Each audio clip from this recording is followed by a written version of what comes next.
वैसे तो हमने राजपाट की आवश्यकता नहीं, सबसे बड़ा हानि का सौदा है जो राजनीति में जाते हैं वो अपना जीवन नाश करते हैं।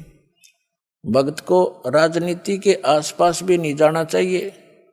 वोट देना हो, नेक आदमी देखकर वोट देना, किसी ऐसे भाव में भावुक होकर किसी के कहने से और या कोई पार्टी विशेष देकर आप अपना वोट देकर पाप के भागी मत बनना, क्योंकि आपके द्वारा दिया गया वोट से जो चुना हुआ व्यक्ति है यदि वो गलतियां करता है तो उसका रेसों में पाप आपको भी लगेगा। तो ये ध्यान से रखना है, अपने वोट का सदुपयोग करना है, करो कितना, क्योंकि राजा तो एक चुनना ही पड़ेगा व्यवस्था बनाए रखने के लिए, इतनी सी बात। लेकिन स्वयं उस व्यवस्था में सड़ना नहीं, आपने परमात्मा पाना है, यहाँ से मन हटाना है। और यहाँ के राजाओं की क्या स्थिति है, हम कथा इतिहास पढ़ा करते हैं।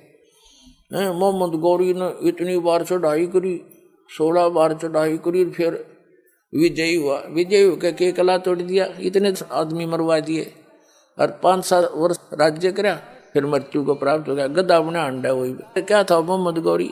तो हम इन बकवादों को याद करके उन इतिहासों को अब दोहराएंगे। अब कोई राजा है, मंत्री है, मुख्यमंत्री है, 10-5 वर्ष मुख्यमंत्री रह भी गया तो के कला टूट गया, कल न कुत्ता बनकर शहर चपट्टे यही करता फिरेगा। तो हमने इस बीमारी को याद रखना है या लगन नहीं देनी अपने, यो रोग से दीर्घ।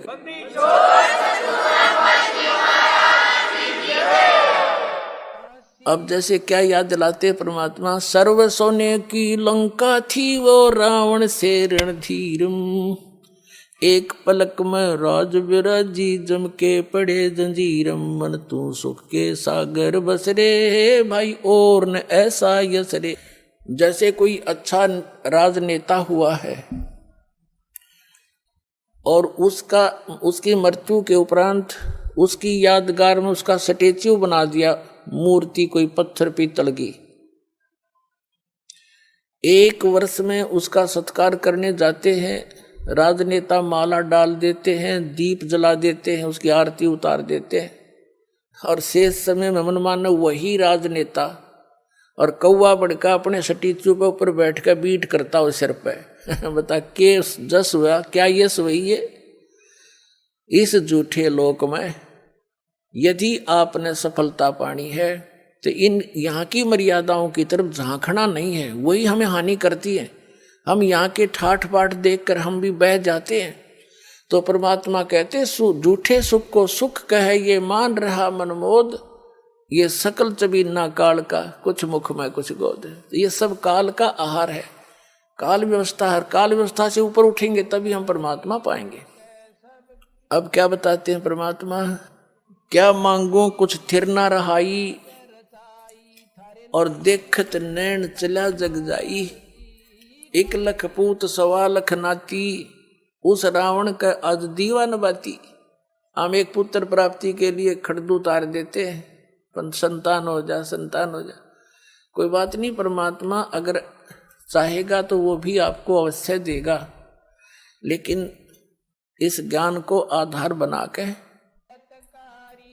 आप अपना जीवन सफर तय करो, तभी आपको लाभ होगा। यहाँ ऐसे प्रमाण हैं, एक बहन को 27 वर्ष हो गए थे ब्याह हुए, नरकती आस छूट ली थी, यहीं आई हुई है वो। अब पिछले वर्ष 2 कन्या दे दी उसको, 2 लड़कियां। नो बोली जी घनी खुशी होगी, मनता कन्या मिल गई। यानी अब उसने केवल वह मांगी भगवान तय, ई भगवान मांग ले दूसरी बात से, पर अब तक तो वह 2-3 साल से थी यही मांग कर रही थी। एक बहन का 57 वर्ष की आयु होगी थी, एक लड़की होकर फिर कोई संतान नहीं थी। लड़की का विवाह हो लिया था, पोता पोती दोता दोती हो गए थे उस लड़की का, यानी बच्चे हो गए थे। उसके बाद उसने नाम लिया, यह डिमांड रटलाई रखी, 57 साल की उम्र में लड़का दे दिया भगवान ने। अगले तो यो खिलौना मांगे।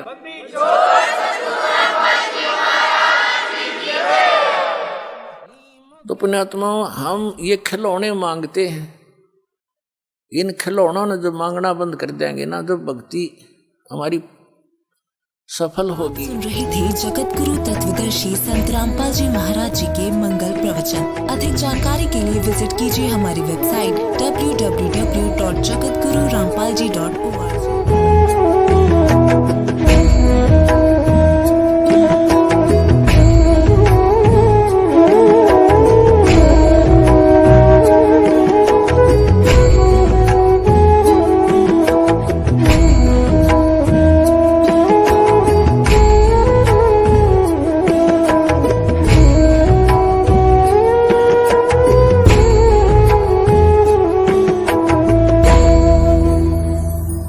Subscribe now and press the bell icon. Never miss an update.